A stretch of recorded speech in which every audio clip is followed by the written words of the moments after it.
Bonjour et bienvenue à tous dans votre guidance de la semaine. Merci à tous d'être là, merci aux nouvelles personnes qui se sont abonnées tout récemment. Je suis super heureuse de vous accueillir dans la guidance de la semaine qui comportera également un message amoureux que vous voyez là au centre, parce que je sais que beaucoup d'entre vous sont arrivés récemment par le biais des guidances sentimentales, et donc sachez qu'il y a des messages sentimentaux chaque semaine dans les guidances qui sont proposées. Merci aux nouveaux donc et aux anciens. Je suis vraiment contente de continuer l'aventure Soleil Levant avec vous plusieurs fois par semaine. On va donc voir quelles sont les énergies positives, négatives, ce qui se met aussi au-dessus de vous, c'est-à-dire, moi j'appelle ça un petit peu l'énergie universelle, mais ça pourrait être la conscience, ça peut être vos anges, ça peut être la providence, comme on appelle ça dans le tarot classique, et voir quelle sera la résultante de la semaine, et puis les énergies amoureuses. J'utilise donc le tarot Histoire de sorcière avec l'oracle qui va avec pour des messages complémentaires.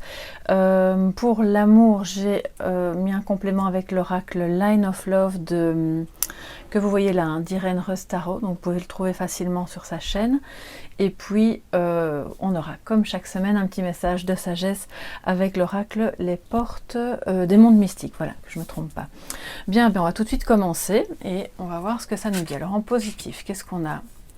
Joie et plaisir pour l'oracle, et dans le tarot nous avons le 10 de bâton. D'accord, donc là il y a une lourdeur, il y a quelque chose. Je pense que parmi vous il y a des personnes qui ont beaucoup de responsabilités, beaucoup de choses à porter. Je vais vous les montrer d'un peu plus près. Alors c'est intéressant qu'elles soient sorties à deux, évidemment, parce que ça nous dit que c'est une semaine où vous allez peut-être avoir l'occasion, et si ce n'est pas le cas, on vous dit de prendre le temps pour vous, de remettre de la joie, du plaisir, de la légèreté par rapport à quelque chose qui était lourd récemment et qui l'est peut-être encore actuellement. Il y a des personnes parmi vous qui ont donc beaucoup de responsabilités, que ce soit familiales, administratives, professionnelles ou autres, ou voire même tout ensemble. À tel point que par moment, peut-être que vous ne savez même plus pourquoi vous faites tout ça, tellement il y a à gérer, peut-être au niveau des horaires, au niveau de l'organisation du quotidien, et que finalement cette semaine c'est le bon moment pour essayer de placer justement un peu de légèreté, de se dire que si ça c'est pas fait aujourd'hui, ce sera fait demain, et on voit que vous en aurez la capacité puisque c'est en positif. Ça veut dire que vous allez parvenir à justement libérer du temps pour remettre des choses qui vous font plaisir, qui sont pas forcément utile en soi à première vue, mais en réalité c'est très utile pour vous décharger.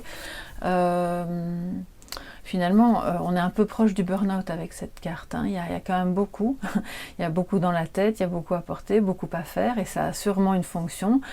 Vous avez peut-être des projets qui nécessitent beaucoup d'implication, mais vous arriverez d'autant mieux au terme et à bout de tout ce que vous avez à faire que vous autoriserez, voilà, comme cette jeune femme, des moments où voilà, on danse, on se fait plaisir.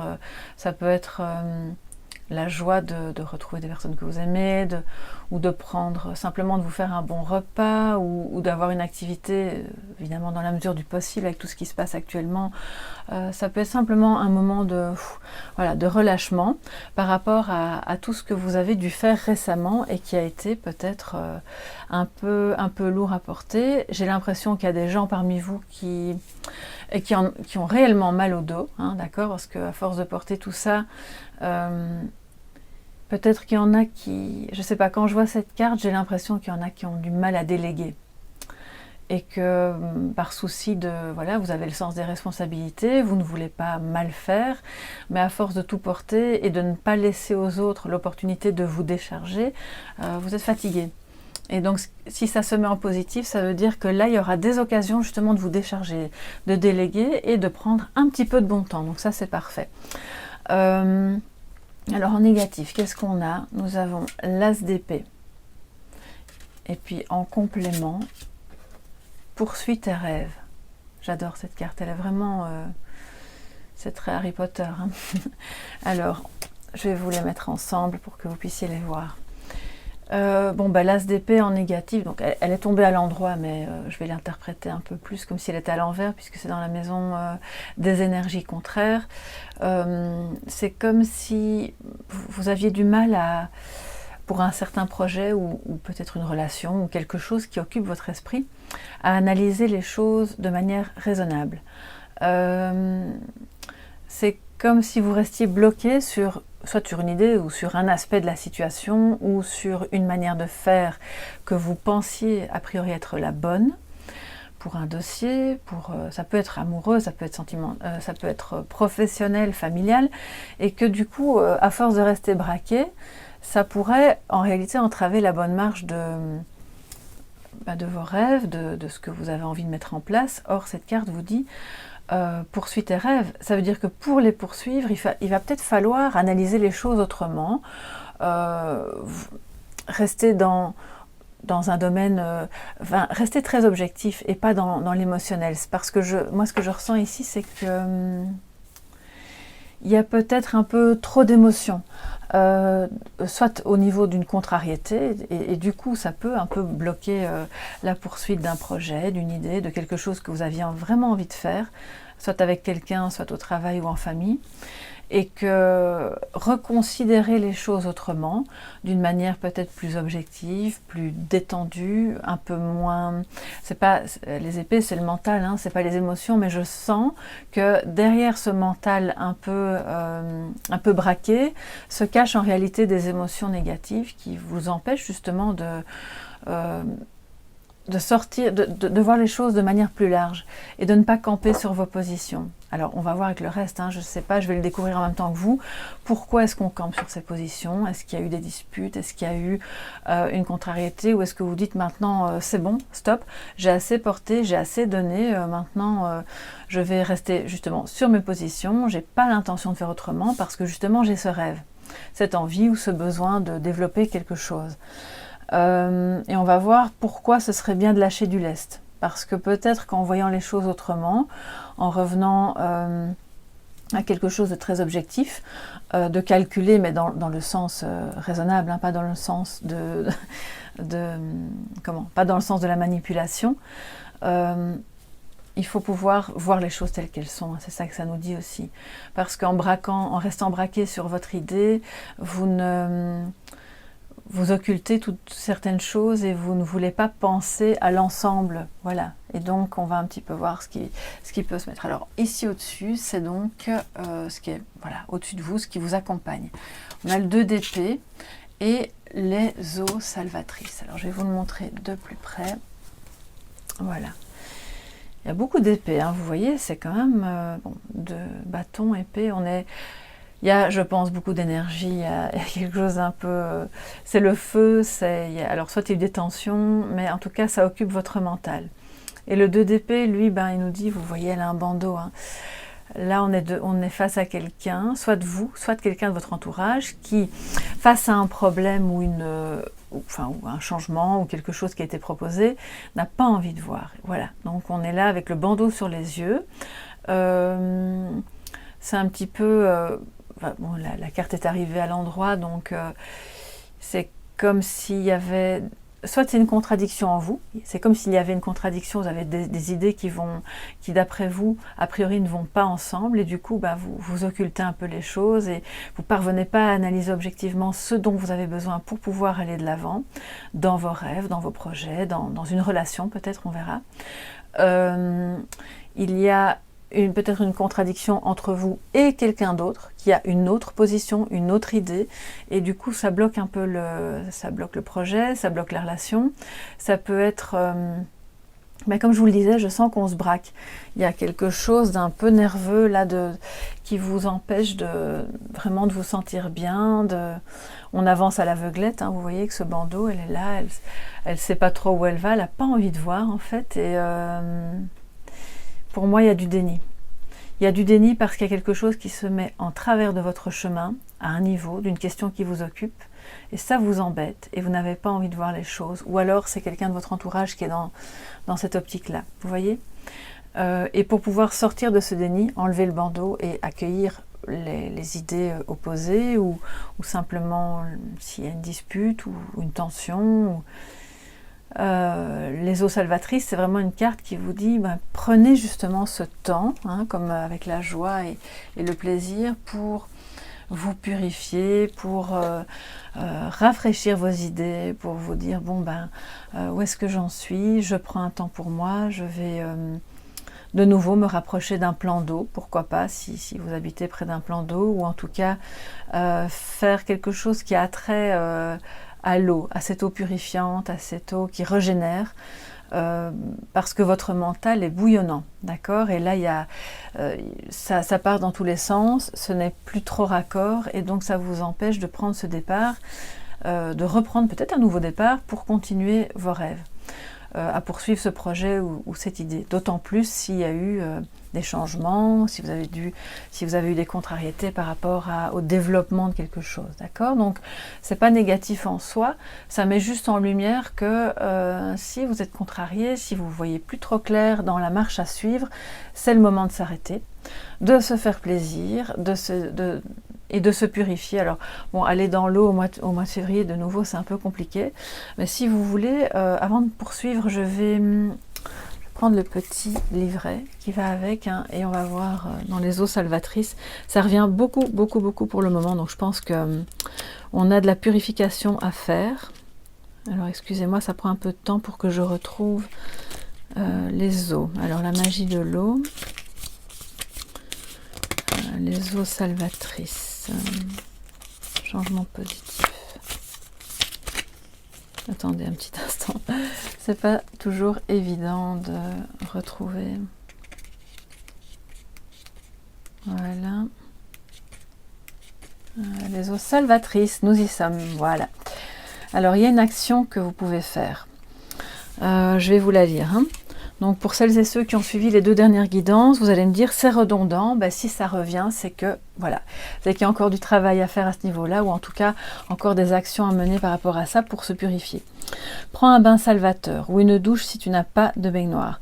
Sur fond de musique apaisante, ajoute du sel de mer dans l'eau ou utilise un gommage au gros sel si tu es sous la douche. Entre en communication avec l'élément eau pendant ton bain et visualise la maladie, la douleur et la tristesse qui s'en vont par le trou d'évacuation. Laisse l'eau te laver de tes soucis, comme la pluie chasse la poussière de ta voiture. Sors de ta baignoire ou de la douche avec un sentiment de renouveau, une impression de guérison et une reconnexion au pouvoir de l'eau. Donc en fait, c'est un petit peu différent des fois des précédentes, mais ça rejoint l'idée de purification. Vous avez l'esprit un petit peu trop encombré sur quelque chose qui vous tracasse, pour lequel vous ne trouvez pas encore de solution. Donc ce bain salvateur, cette purification peut vraiment vous aider à redescendre en fait en vous, à redescendre les émotions négatives qui tournent autour de tout ça et à y voir plus clair pour continuer à avancer vers quelque chose de vraiment beau pour vous. Alors, on va voir maintenant le résultat et puis on abordera l'amour. Le 9 d'épée, oh là là, dis donc, je crois que cette semaine c'est un peu... Alors, porté par le courant. D'accord, ça c'est vraiment très beau. Donc voilà, on a beaucoup d'épées, beaucoup de mental, beaucoup de tracas, voilà, il y a quelque chose là qui vous embête, hein, d'accord, qui pourrait générer avec le 9 d'épée quand même une certaine anxiété, hein, faut être au clair. On voit cette jeune femme qui assise sur le bord de son lit avec son petit chat qui vient voir comment elle va, elle n'a pas l'air bien, elle a l'air triste, anxieuse, elle se pose beaucoup de questions, elle ne sait plus trop comment réagir. C'est peut-être par rapport à quelqu'un de sa famille, c'est peut-être par rapport à votre travail, c'est peut-être par rapport à votre amour. En tout cas, cette anxiété n'est pas bonne de toute façon, ça vous le savez bien, hein. Et on vous dit laisse-toi porter par le courant. Il y a de nouveau de l'eau, donc vous voyez, c'est bien ce que je vous disais au début, je ressens que derrière tout ce mental agité se cachent des émotions négatives qu'il faut vraiment le plus possible accueillir et ensuite purifier. Laissez partir ce qui vous a fait du mal, ce qui vous fait de la peine, ce qui vous rend anxieuse. Voyez-le, bien sûr, hein, le but c'est pas d'occulter, d'accord, on va enlever le bandeau qu'on a sur les yeux, mais c'est de se dire là ça tourne en boucle, on y pense tout le temps, c'est une vraie obsession, donc soit c'est amoureux, soit c'est un problème financier peut-être, enfin ça peut être vraiment dans n'importe quel domaine puisque c'est une guidance générale. Mais l'idée c'est de se laisser porter un peu par le courant, de se délester, on l'a vu au début, de ce qui est trop lourd. Vous prenez trop sur votre dos, ça peut vraiment vous peser très fort et vous rendre très anxieux parce que finalement vous portez tout le poids du monde sur vos épaules et ça vous permet plus trop d'avancer vers vos rêves. Vous n'avez plus le temps pour vous, donc pour pouvoir reprendre les rênes finalement de votre existence et mieux comprendre vers où vous allez, il est important de vous laisser un peu porter, d'enlever quelques, voilà, là, tous les bâtons, là, pouvant en enlever quelques-uns, hein, délestez-vous, partagez le poids de la tâche, d'accord, et revenez à quelque chose de plus léger pour vous cette semaine. Alors c'est pas possible dans tous les domaines, hein, vous allez me dire, il y a des choses, on est obligé, on est confronté à ça, on n'a pas toujours le choix, mais là où vous aurez le choix, eh ben, décidez en conscience de vous libérer et de vous laisser un petit peu porter, de laisser un peu les autres gérer l'affaire là où c'est possible. Ça va vous permettre de vous sentir moins effrayé aussi des éventuelles conséquences et d'avoir moins de pensées obsessionnelles. J'ai l'impression que vous vous endormez avec des idées comme ça qui tournent en boucle et que ça peut vous perturber, vous empêcher de vous endormir sereinement. Alors en amour, qu'est-ce qu'on a? On a le 5 de bâton, ok, je comprends mieux, bien. Et distribue l'amour, ça c'est très beau. Bon ben le 5 de bâton, pour celles et ceux qui connaissent le tarot, vous savez bien que c'est... Voilà, il y a des tensions, c'est la rivalité. Alors en amour, je pense qu'il y en a parmi vous qui subissent des situations pas évidentes, où il y a une troisième personne dans le jeu, si je peux m'exprimer comme ça. Il y a des tensions parce que vous êtes face à quelqu'un qui ne sait pas qui choisir, comment réagir. On a peut-être justement là le bandeau sur les yeux aussi.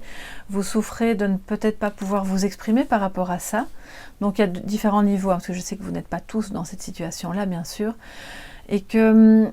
il y a une rivalité, voilà, il y a quelque chose où on se dit, bon ben maintenant moi j'ai mon propre intérêt, je vais tirer la couverture de mon côté, mais on vous dit attention, oui, alors l'idée c'est pas de se laisser marcher sur les pieds, de tout subir passivement en se disant ben un jour il reviendra, un jour là où le rival ne sera plus dans le champ et donc j'aurai gagné.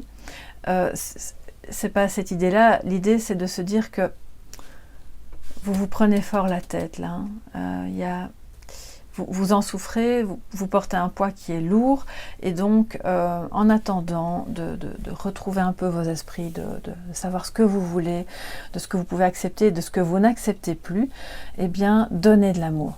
Acceptez d'en recevoir aussi, d'où qu'ils viennent, parce que ça va vous remplir le cœur, vous allez remettre des coupes dans le tirage plutôt que toutes des épées. Il y a tellement de mental, ça cogite de trop.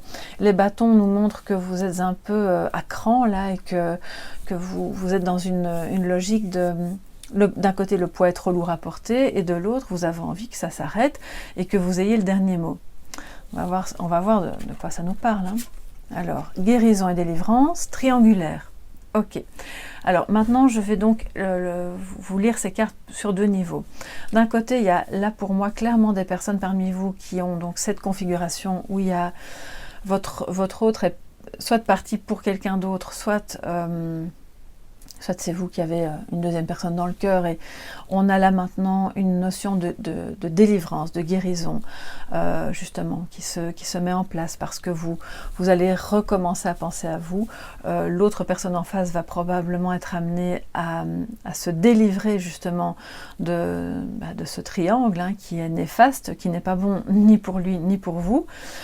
Et pour toutes les personnes qui ne sont pas du tout dans cette configuration-là et qui sont dans un couple stable ou qui sont célibataires, on voit que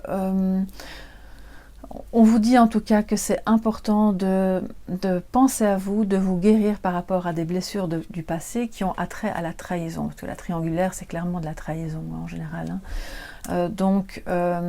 Et qu'en vous guérissant de ça, vous parviendrez à être plus plus confiant, à être plus dans l'amour, dans quelque chose de plus léger, d'accord, un peu moins lourd par rapport à l'autre personne. Et si vous êtes célibataire, justement, juste pour vous-même, pour retrouver confiance dans l'amour, d'accord, et pour ne pas vous retrouver constamment sur... Pour moi, le 5 de bâton, on est avec le 2 d'épée là au-dessus, vraiment sur la défensive, quoi, hein. Donc, si vous ressentez des énergies, soit en vous, soit autour de vous cette semaine, en amour, qui sont de cet ordre-là, sachez que l'autre est en bonne voie de guérison et de se délivrer par rapport à cette triangulaire. Et si vous êtes célibataire, c'est vraiment de vous dire, il y a des blessures du passé par rapport à ça. Quelque chose que vous avez vécu de l'ordre de, je pense, d'une trahison, d'accord ? Et qui empêche le passage, le libre cours de l'amour. Donc c'est en guérison, c'est en purification, on vous dit de continuer, c'est vraiment en bonne voie. Les cartes qui sont là vous disent de prendre soin de vous donner du temps, de vous faire plaisir. Ça vous permettra de sortir de ce mental qui souffre, qui est anxieux et qui bloque les énergies, d'accord? Donc en soi, c'est pas un tirage facile, je l'admets, mais bon, voilà, moi je suis pas là pour vous dire des choses qui n'existent pas, je vous donne les messages tels qu'ils apparaissent par rapport aux énergies du collectif, hein, donc auquel je me connecte, et puis vous prenez ce qui résonne, bien sûr. Alors pour toutes les personnes qui sont par exemple en couple depuis des années et que ça fonctionne bien, c'est de vous dire que bon, ben, juste attention aux éventuelles prises de tête que vous pourriez avoir avec votre compagnon, parce que voilà, au final, l'amour est là, il est bien là, il est entre vous, il a besoin d'être nourri, d'être vu, d'être donné et échangé, d'accord, pour ne pas vous retrouver dans une situation un peu tendue et lourde, mais voilà, au final, à ce moment-là, pour vous, en gros, ça vous concerne moins, je dirais, c'est juste des tensions. Donc c'est une semaine assez mentale, je dirais, axez-vous sur cette carte-ci. Ça, c'est vraiment la carte maîtresse, hein. Joie et plaisir. Faites-vous plaisir, remettez de la joie là où vous le pouvez. Ça va vous permettre d'y voir beaucoup plus clair sur toutes les questions un peu tendues qui vous occupent. Alors maintenant, on va terminer cette guidance avec le message de sagesse et voir ce que ça nous dit pour cette semaine. Alors, suivre ton intuition. Ma vie est véritablement guidée. C'est vraiment une très belle carte. Vous voyez la clé, la serrure, hein, et derrière il y a le bonheur, il y a ce cours d'eau qui est très fluide, le chemin est net, il est tracé, un peu sinueux certes, mais voilà, ça c'est la vie, hein. Donc suivez votre cœur. Ça me dit que oui, vraiment ça vient se mettre en opposition au mental, hein, d'accord ? Sortez de ce mental, reconnectez-vous dans votre bain peut-être ou sous votre douche. Prenez ce temps pour savoir ce que votre cœur vous dit par rapport à votre autre, par rapport à vous, vos projets, aux éventuelles oppositions que vous pourriez rencontrer peut-être au travail aussi. Ce que vous avez envie de mettre en place et qui concerne vos rêves, ça, les réponses sont dans votre cœur beaucoup plus que dans votre mental. Et donc, une fois que vous aurez réouvert la voie de votre cœur, vous parviendrez à y voir beaucoup plus clair mentalement et objectivement sur ce qu'il y a à faire pour ce redémarrage, d'accord? Donc c'est vraiment un beau tirage, pas évident, mais plein d'espoir quand même, et j'espère que ça pourra vous aider pour votre semaine, mes chers amis. N'hésitez pas à me mettre en commentaire ce qu'il en est pour vous, ce que vous en pensez, à liker cette vidéo si vous avez aimé, même si c'est un peu compliqué. J'espère qu'en tout cas ça vous aura apporté des pistes de réflexion pour dépasser justement les éventuels obstacles de cette semaine. Je vous souhaite en tout cas beaucoup d'amour. Merci de tout cœur pour vos abonnements, pour vos likes, pour tout ce que vous faites, c'est merveilleux, je suis très contente et je vous dis à très bientôt. On se retrouve donc mercredi pour la guidance en développement personnel. Bisous bisous et à très bientôt, bye bye.